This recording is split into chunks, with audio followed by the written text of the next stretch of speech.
Good evening, my friends. This is Paul, and tonight I'm going to be reviewing to you Super Mario 3D World plus Bowser's Fury for the Nintendo Switch.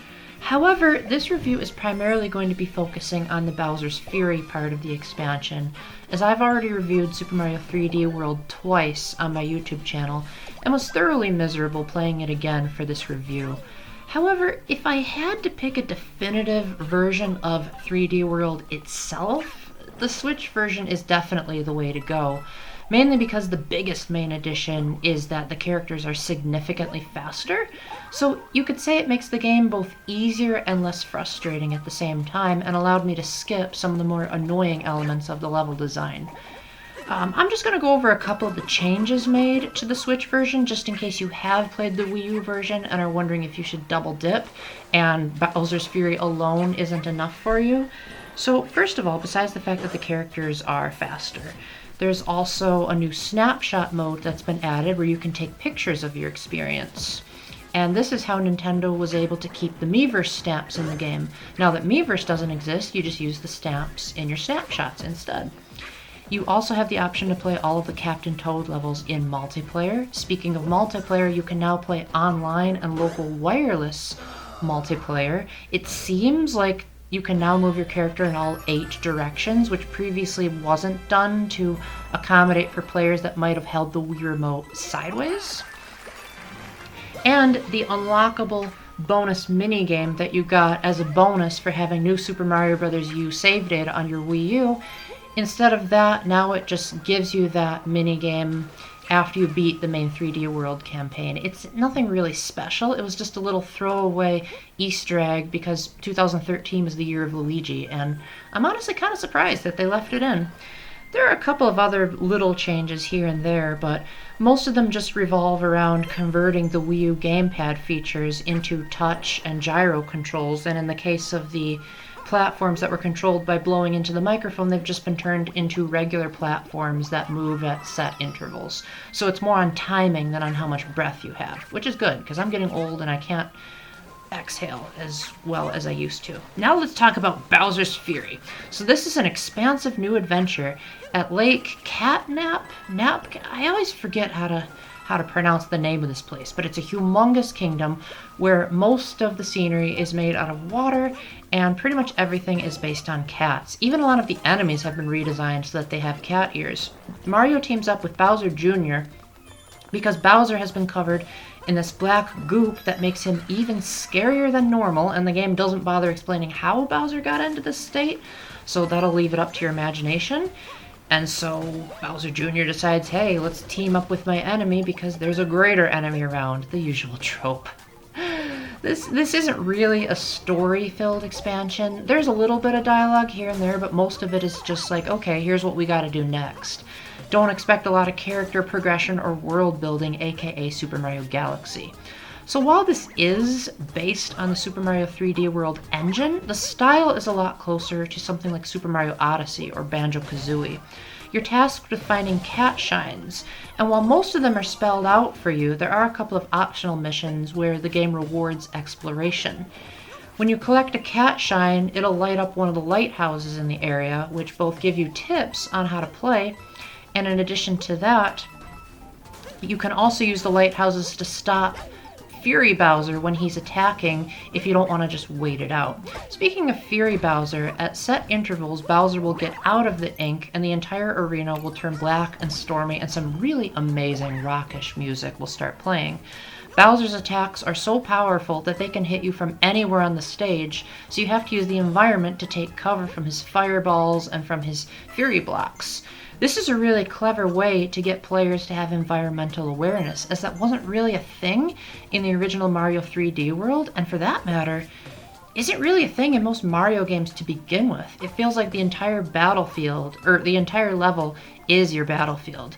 And once you get into the Giga Bowser fights, that's when things get really cool. You see, for every interval of cat shines that Mario finds, he can unlock a Giga Bell shrine, and when he picks up the Giga Bell, he turns into Giga Cat Mario.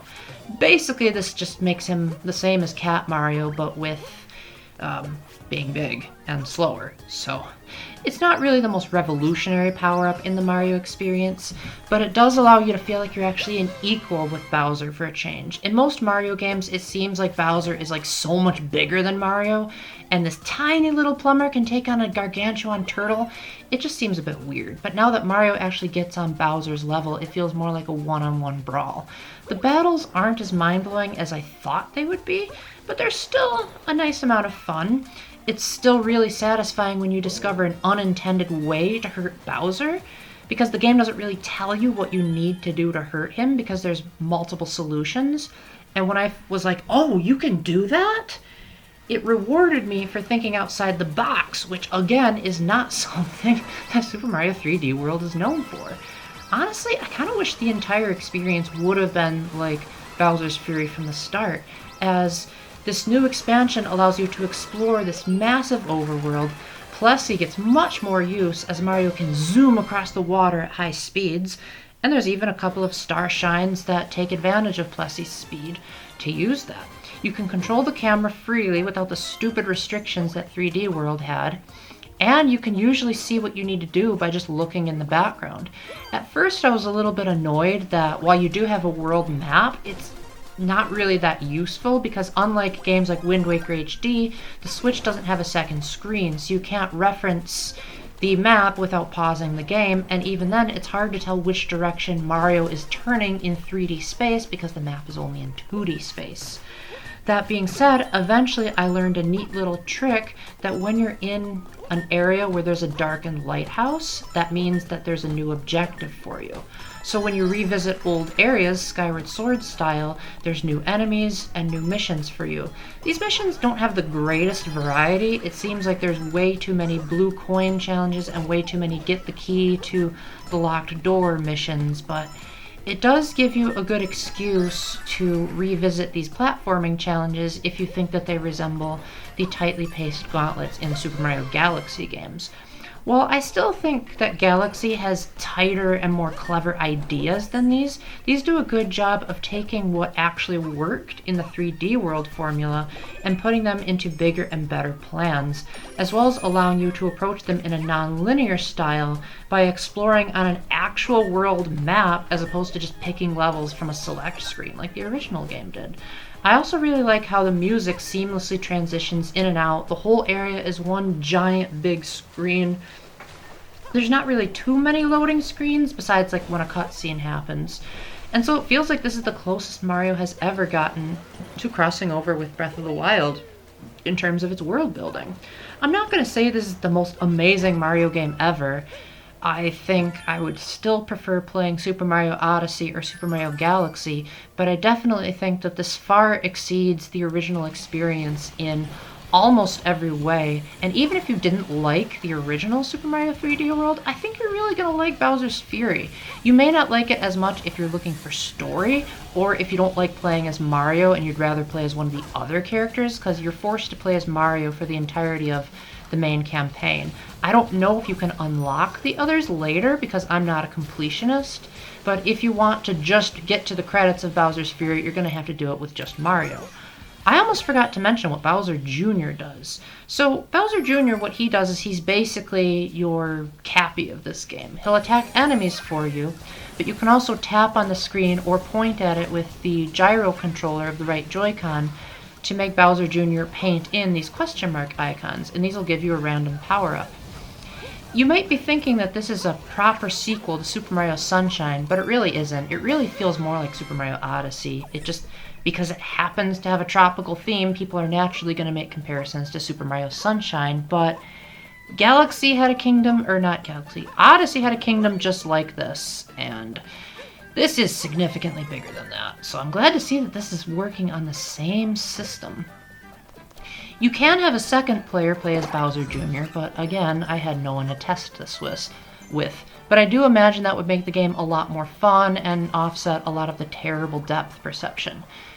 Let me get around to that. This game makes it really hard to determine where you are in 3D space. It's significantly worse in 3D World because you have less control of the camera, but there were still plenty of times, even in this footage, that thankfully I cut for your sake, where Mario just goes sailing off in the wrong direction. Or at one point in 3D World, I thought I was landing on a platform, but I actually landed on the other side.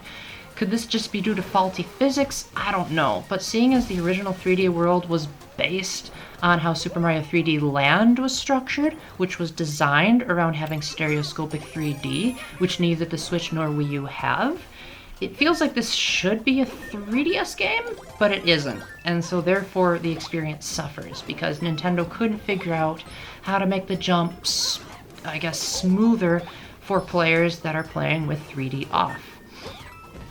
Also, I nearly forgot to mention amiibo functionality. Don't you just love unscripted reviews? They can be the best sometimes. Amiibo functionality is pretty lame. They didn't have it at all in the original 3D World because Amiibo hadn't come out at that time. Amiibo debuted in Super Smash Bros. For Wii U, which was a year after the original 3D World came out, and Nintendo didn't bother patching it in like they did with some other older Wii U games like Hyrule Warriors and Mario Kart 8. The Cat Mario Amiibo gives you a invincibility suit so that you can permanently be in Tanuki form and you also never get hurt. The Cat Peach Amiibo gives you a random power-up. Now you can use amiibos outside of those two. If you use one within the Mario universe, then you'll get an invincibility star. But if you use a non-Mario series amiibo, then you'll get a 1-up mushroom. This can be an amazing way to cheat the system and like get a whole bunch of lives, because for some odd reason 3D World sticks to the traditional lives formula, but in Bowser's Fury you just lose coins, which don't really have the same value as they did in Super Mario Odyssey. For every 100 coins you collect, you get a new power-up. But power-ups are so much in abundance that on my first playthrough I never felt like I was running out of items because they just kept wanting to give them to me, and I could have sworn a couple of times they actually reappeared when I would leave the area and then would come back later. So amiibo functionality, you don't have to feel like you're missing out on any substantial content just because you don't have the Cat Mario and Cat Peach amiibos. I think Nintendo has learned from, say, Super Mario Maker, Yoshi's Woolly World, and Breath of the Wild not to lock exclusive content behind amiibo, and just to make it easier to access benefits that are already in the game. Because the Super Guide exists, and power-ups, invincibility, and 1-up mushrooms also exist. They're just more convenient if you happened to buy the amiibo. So this is currently my favorite game of 2021, but that's not to say it'll stay that way. It's just that 2021 has been a bit slow on releases. But I do think that if you were burned out on the original 3D World, you will be amazed at Bowser's Fury. You may not like it as much as Galaxy because the platforming feels a bit more on the safe side, and this also is using 3D World's engine, so it doesn't have nearly as tight and fluid controls as Super Mario Odyssey. That being said, this looks gorgeous, has amazing music most of the time, plus it is so much fun to ride around on the open ocean instead of those linear gauntlets. And overall, I think that Fury Bowser makes for a very good villain that completely changes the way that you traverse the environment. So with that, I highly recommend renting this if you're still a bit burnt out, because Bowser's Fury is a bit on the short side, but I do feel like there's enough in the post-game to justify playing it more. 3D World, maybe for more of a casual Mario player, I could see you possibly liking it.